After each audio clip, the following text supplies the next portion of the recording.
സങ്കീർത്തനങ്ങൾ 81.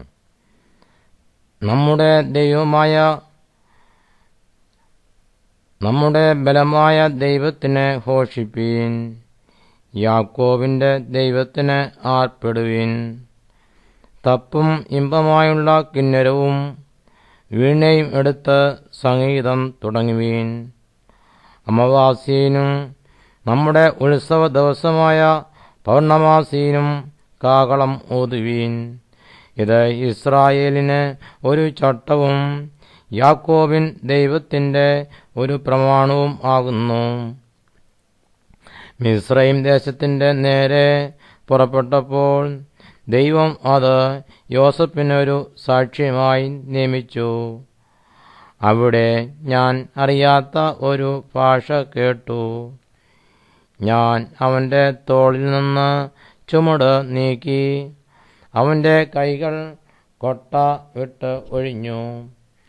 കഷ്ടകാലത്ത് നീ വിളിച്ചു, ഞാൻ നിന്നെ വിടുവിച്ചു. ഇടിമുഴക്കത്തിന്റെ മറവിൽ നിന്ന് ഞാൻ നിനക്ക് ഉത്തരം അരുളി. മെരീബാ വെള്ളത്തിങ്കൽ ഞാൻ നിന്നെ പരീക്ഷിച്ചു. എന്റെ ജനമേ കേൾക്ക, ഞാൻ നിന്നോട് സാക്ഷ്യം പറയും. ഇസ്രായേലേ, നീ എൻ്റെ വാക്കു കേട്ടെങ്കിൽ കൊള്ളായിരുന്നു. അന്യദൈവം നിനക്ക് ഉണ്ടാകരുത്. യാതൊരു അന്യദൈവത്തെയും നീ നമസ്കരിക്കരുത്. മിസ്രയീം ദേശത്തു നിന്ന് നിന്നെ കൊണ്ടുവന്ന യഹോവയായ ഞാൻ നിന്റെ ദൈവമാകുന്നു. നിന്റെ വായ വിസ്താരത്തിൽ തുറക്ക, ഞാൻ അതിനെ നിറയ്ക്കും. എന്നാൽ എൻ്റെ ജനം എൻ്റെ വാക്ക് കേട്ട് അനുസരിച്ചില്ല. ഇസ്രായേൽ എന്നെ കൂട്ടാക്കിയതും ഇല്ല. അതുകൊണ്ട് അവർ സ്വന്തം ആലോചനപ്രകാരം നടക്കേണ്ടതിന് ഞാൻ അവരെ ഹൃദയകാഠിന്യത്തിന് ഏൽപ്പിച്ചു കളഞ്ഞു. അയ്യോ, എൻ്റെ ജനം എൻ്റെ വാക്ക്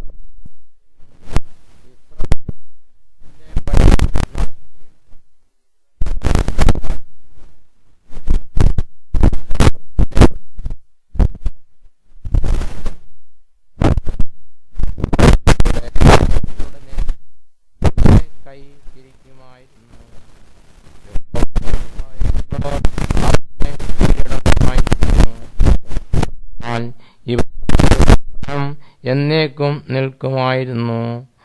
അവൻ മേത്തരമായ കോതമ്പ് കൊണ്ട് അവരെ